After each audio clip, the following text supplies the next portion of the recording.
You're not crazy. You're trying to explain something to someone who can't hold the idea long enough to use it. Picture a Monday Zoom call. You lay out the plan in plain English. They nod and say, "Got it." 10 minutes later, they do the opposite. Now you're stuck with the worst question. Am I explaining this badly, or are we working with totally different mental gearboxes? Schopenhauer's answer is uncomfortable, but freeing. Sometimes it isn't your clarity, it's their capacity. In a minute, I'll give you one quick test that tells you when to explain more and when to stop donating your sanity. Arthur Schopenhauer had a reputation for being blunt about human nature. He wasn't interested in cheering anybody up. He was interested in describing what he thought was true, even when it sounded harsh. One of his recurring points is this: most people don't actually think in the way we imagine thinking works. They don't weigh evidence, build a chain of logic, and revise their view when it breaks. They mostly believe. They absorb an opinion from a parent, a friend, a workplace, a community, or a vibe in the air. Then they protect it. So when you bring a careful argument, you're often not stepping into a shared search for truth. You're stepping into a defense system. That framing changes everything, because the pain you feel in these conversations usually isn't the person in front of you. It's the gap between your expectations and reality. You expect a back and forth. You get a wall. You expect curiosity. You get slogans. You expect a question. You get a speech. Schopenhauer would tell you to stop treating that as a personal failure. Treat it as a mismatch. Now, a quick guardrail. Because this topic can get ugly fast, the point isn't to walk around calling people idiots. The point is to protect your time, protect your peace, and make smarter choices about where you invest your attention. Because once you accept that not everyone can meet you at the same level of abstraction, you stop taking it personally. You stop forcing it, and you start navigating. Here's the map. First idea: belief is easier than thought. In Schopenhauer's view, the average person is not accessible to reason, but to authority. Translate that into modern life, and it's painfully familiar. Many people don't ask, "Is it true?" They ask, "Who said it?" Or, "Does my group say it?" Or, "Does it feel right?" That's why you can present clean logic and still lose. Logic is slow. Authority is fast. A slogan is fast. A confident tone is fast. A meme is fast. If somebody has built their identity on a belief, your logic sounds like an attack, not an invitation. So the first move, if you want to suffer less, is simple. Don't expect thought by default. Expect repetition. Expect people to repeat what they already believe, just in different words. Expect them to circle back to the same emotional anchor point. Expect them to reach for whatever phrase gives them certainty. Then do something that feels almost unfair in a good way. Reserve your deepest reasoning for the rare people who can actually use it. That doesn't mean you isolate yourself. It means you stop giving a gourmet meal to someone who can't taste it. Second idea: some gaps are not bridgeable. We're taught that if you just explain better, people will get it. Better analogy, simpler example, one more chart, one more try. And sometimes that's true.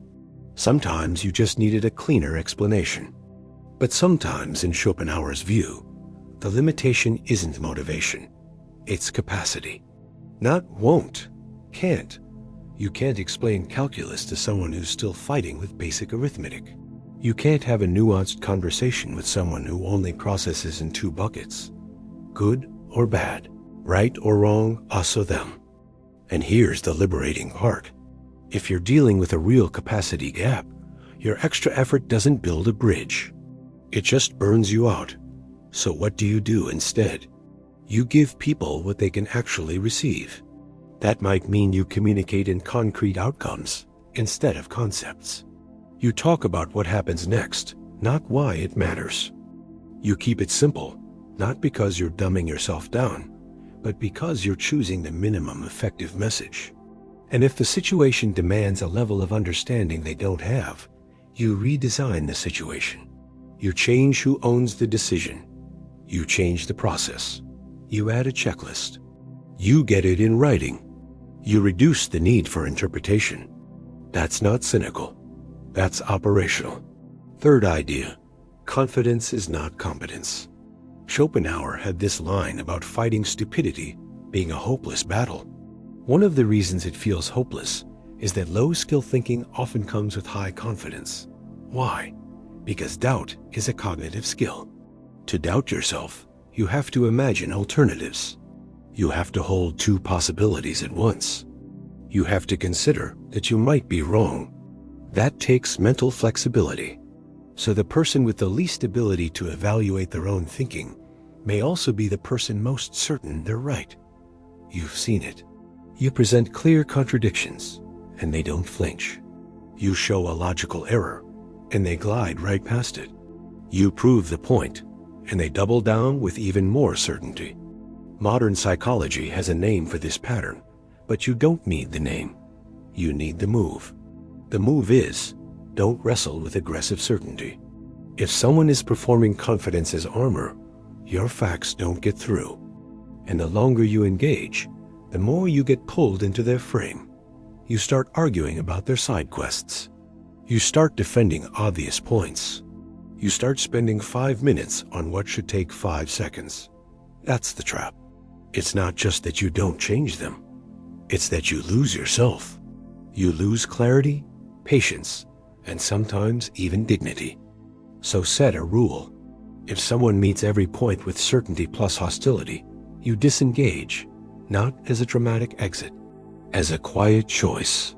You can say, I don't think this conversation is productive, or we're not going to agree, or let's pause this. Then you move your attention to something that can actually move. Fourth idea, most arguments aren't about ideas.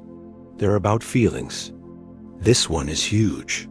Schopenhauer's worldview suggests that what people call reasoning is often a justification layered over a feeling.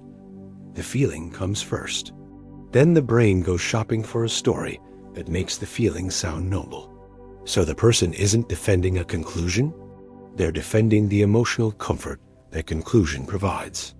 That's why you can't logic somebody out of a position they didn't logic themselves into. If the foundation is fear, your evidence won't land until the fear changes. If the foundation is pride, your logic feels like humiliation. If the foundation is resentment, your reasoning feels like surrender.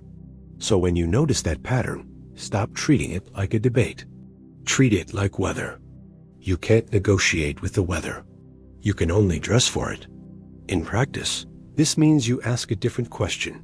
Instead of, how do I prove I'm right? You ask, what feeling is driving this? And if you can't change the feeling, you don't keep hammering the logic. You change the goal. Sometimes the goal becomes, get through the interaction without donating your nervous system to it. Fifth idea, don't seek validation from people who can't judge the thing you value. This is one of the sneakiest sources of suffering. You want the person who doesn't understand you to finally understand you. You want them to see you. You want them to appreciate the nuance. You want the nod that says, okay, I get it now. But Schopenhauer would say, that nod may be impossible. And even if it happens, it may be empty, because someone can't accurately validate a level of thinking they can't perceive. So if you keep chasing approval from a mismatched audience, you become dependent on a broken measuring tool. That's why you'll hear a certain kind of criticism from certain kinds of people. If you really understood it, you could explain it simply. Sometimes that's true. Clarity matters. But sometimes it's a weapon. Sometimes complexity is irreducible. Sometimes simplifying removes the point. So a healthier rule is, take feedback from people who can actually engage with the work. Let everyone else's incomprehension be noise. And now, here's the practical test I promised. Before you pour more energy into explaining, ask this one question. When I give an example, do they update the principle? In other words, can they take one concrete story and then apply the underlying idea to a new situation? Because that's the difference between someone who's confused and someone who's capped. A confused person says, okay, so in that situation, you did X because of Y. Would it also apply if we changed Z? They can generalize. A capped person says, so you're saying we should do X, even when X was never the point. They can't transfer. If they can generalize, keep teaching. If they can't transfer, stop escalating. Switch to outcomes, constraints, or distance. Now let's go deeper, because Schopenhauer wasn't only warning you. He was also handing you a strategy. He noticed that people change when they're alone, and they shrink when they're in groups. Put one person in front of you, and they might have moments of clarity. Put that same person in a crowd, and something weird happens. The vocabulary gets simpler. The opinions get louder. The nuance disappears. Everybody starts mirroring everybody else. Groups reward belonging, not precision. So if you're trying to persuade, don't argue with a crowd. Don't try to win a group chat. Don't throw your best thoughts into a room where social status is the real game. Speak to people one at a time, in private, when their nervous system isn't performing for an audience. If you can't, then don't be surprised when truth loses to the tribe. Another strategic point: most people don't want truth. They want relief. Truth often demands change. Change costs something. It costs ego, time, effort, or comfort. Comforting stories are cheap. They feel good immediately. They give you a little shot of calm without requiring you to do anything. So in Schopenhauer's frame, many people are truth-averse, not because they're evil, because discomfort feels like danger. That's why unwanted truth can backfire. You deliver it like a gift, and they experience it like an insult. So the wise move is to stop offering honesty to people who don't want it. Save it for the rare person who asks for it, who can hold it, who will use it. If you've ever wondered why you feel drained after certain conversations, it's because you're trying to do high-level work in a low-level environment. You're trying to run a clean, logical process inside a room that runs on social signaling, and there's a cost to that. Over time, you start shrinking your own thinking to fit the room. You start speaking in their vocabulary. You start reducing everything to sound bites. You start compromising on nuance just to avoid conflict. That's what Schopenhauer is warning you about when he talks about the emptiness of arguing with a mass of words. You end up drowning in noise. So protect your mind like it's a resource, because it is. In the next part, I'm going to show you how to use this without becoming bitter or isolated. That includes how to be strategically simple in public while staying fully sharp in private, and how to build a life where you're not constantly negotiating with other people's limitations. Start with the idea of two languages. One language is for people who can handle principles. You can talk about trade-offs, uncertainty, and why the system works. The other language is for people who need the concrete: steps, defaults, clear boundaries. What happens next? Smart people get into trouble when they refuse to switch languages. They insist on the deeper version, even when the room can't hold it. Then they feel disrespected when the room responds with confusion or hostility. Schopenhauer's suggestion is basically this: stop demanding that every interaction become an intellectual exchange. Decide what the interaction is for. If it's for connection, you don't need to win. You need to be human. If it's for a decision, you don't need a masterpiece explanation. You need a workable outcome. If it's for truth, you need the right audience. And that audience is rare. So here's a practical way to run it in real life. When you feel the conversation getting slippery, do a fast diagnosis. Is this person curious, or are they guarding something? Curiosity sounds like, okay, I think I get it. What would make this not work? Guarding sounds like, yeah, well, everyone knows, or that's just your opinion, or the classic, you're overthinking. Curiosity asks questions that add information. Guarding uses phrases that end the discussion. If it's curiosity, you can stay in principal language a little longer. If it's guarding, you switch lanes. And the lanes are simple. Lane 1 is clarify. This is for the person who's genuinely trying but missing a piece. You slow down, tighten the example, and run the transfer test. Let me give a different example. How would you apply the same idea here? If they can do it, you're good. Keep going. Lane 2 is constrain. This is for the person who can't transfer, or won't, but you still need the interaction to work. You stop trying to upgrade their thinking, and you build a guardrail. You make it hard for misunderstanding to matter. That means you move from reasons to requirements. Instead of, here's why this matters, you say, here are the 3 things we need to do next. Instead of, in general, our goal is, you say, by Friday, we need this delivered, and it needs these 2 conditions. Constraints are not insults. They're systems. They're how you protect outcomes when interpretation is unreliable. Lane 3 is exit. This is for the person with hostile certainty, the person who turns every point into a fight, the person who makes you feel your chest tighten because you know it's coming. You don't owe that person your best energy. You give a calm, clean boundary and you leave. You can say, I don't think we're going to agree, and I'm not going to keep going in circles. Or, this isn't productive. Let's take a break.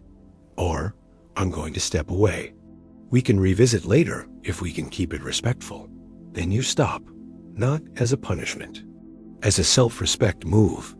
Now, some people hear this and think, so I'm supposed to hide what I know? Schopenhauer had a darker take here.